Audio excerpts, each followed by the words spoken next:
लोग कहते हैं कि हमने आपको वोट दिया है, तो कहते हैं हमें थोड़ी दिया, मोदी ने को वोट दिया, मोदी ने से काम के लिए। साथियों, मेरा कहना क्या है, प्रधान जी, प्रधान जी बैठो बैठो आराम से। 2 मिनट रुक जाए यार। तो मेरा आपसे निवेदन है,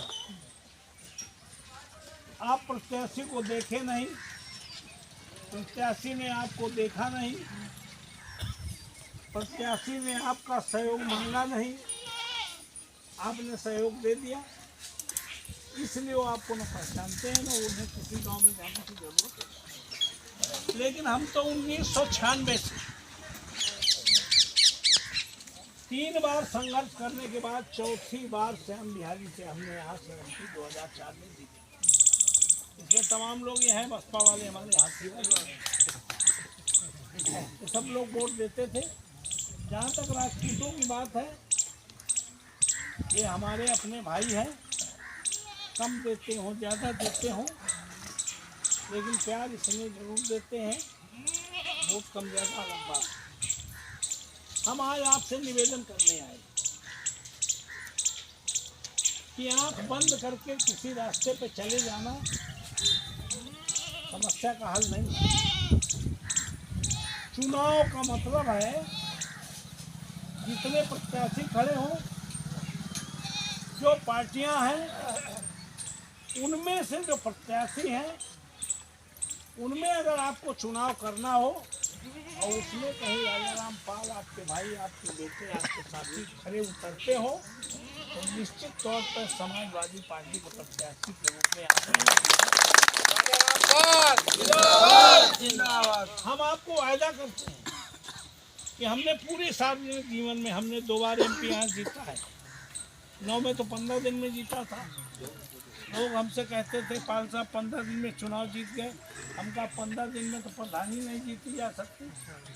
एमपी का चुनाव वो हम 22 साल बाद जीते थे। लगातार जो हमारा समाज में संपर्क, हमारा संबंध, हमारा कार्य, हमारा व्यवहार, हमारा आचरण, सब कुछ जो है आम पब्लिक ठीक से जानती है। लोग ये भी जानते हैं कि पाल साहब को जानते हो न जानते हो, अगर इनके पास कोई पहुंचा या किसी ने टेलीफोन किया है तो टेलीफोन उठाते हम ही हैं, न बीबी उठाती है न पीए उठाता है। पूरे भारत में हमारा टेलीफोन बटा होगा, टेलीफोन हम ही उठाएंगे। अगर मिस कॉल आएगा तो पलट के कोई भारत में एक आदमी नहीं कह सकता जिसको पलट के टेलीफोन न किया और बताओ क्या समस्या है।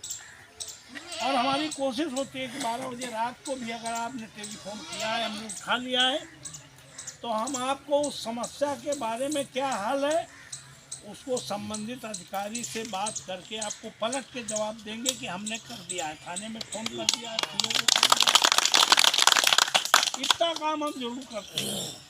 साथ ही साथ ये भी करते हैं कि आज की तारीख में तो हम 10 साल से भारतीय जनता पार्टी की सरकार है, लेकिन आप सबके प्यार स्नेह की बदौलत 2 बार एमपी बनने के बाद, एमएलए बनने के बाद, कानपुर नगर देहात के प्रशासन में ये हमारी पहचान है कि अगर कोई भी सिफारिश हम करते हैं, चाहे सपा की गवर्नमेंट रही हो, चाहे बसपा की गवर्नमेंट रही हो, चाहे भाजपा गवर्नमेंट है, सिपाही से लेके आईजी और चपरासी से लेके कमिश्नर ये जानता है कि राजाराम पाल अगर सिफारिश कर रहे हैं, इसका मतलब 100% सही सिफारिश है। किसी नेता की ऐसी छवि होती नहीं है। उसकी बदौलत आज भी हम ये नहीं कहेंगे कि हमें पहले बना दो तब फिर कौन समस्या पड़े तो फिर हमारी मदद करो। नहीं, अगर तुम्हें आज ही समस्या हो तो आज ही जायज मदद 100% गारंटी करते हैं। एमपी बने चाहे न बने, हम 100% जायज मदद करने के लिए अभी सक्षम हैं।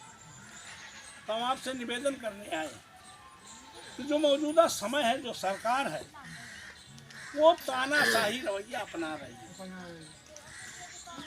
जो हमारे देश के संविधान में फ्रीडम ऑफ स्पीच, बोलने की आज़ादी है, उस पर पाबंदी लगा रही है। अगर कोई आदरणीय मोदी जी के खिलाफ, भारतीय जनता पार्टी के खिलाफ अगर कुछ बोलने की हिम्मत करता है तो उसके खिलाफ सीबीआई, ईडी और एफआईआर लिखकर उनकी सदस्यता तक लेने का काम का उदाहरण इस गवर्नमेंट में है, जो आज तक भारत के इतिहास में बड़ी बड़ी बातें की गई, 2 करोड़ नौकरियां देंगे, लेकिन हमें तो दुख है कि यहाँ के लोग भोले भाले लोग हैं। नहीं, ये रामचरित मानस की वो चौपाई पढ़ते हैं, कौन हो हमें कहानी चेली छाल हो गई। तुमने कहा ना यहाँ की आर्थिक स्थिति खराब है। अब यहाँ की आर्थिक स्थिति इसलिए खराब है कि इनकी शैक्षिक स्थिति खराब है। तो ये जब पूर्ण खोए हमें कहानी कोई हानि ही नहीं है इनको। इसलिए 76 साल बाद भी जो आपने कहा है अगर बन जाइए तो ये सड़क बन जाए। यहाँ तो हम 96 से आ रहे हैं।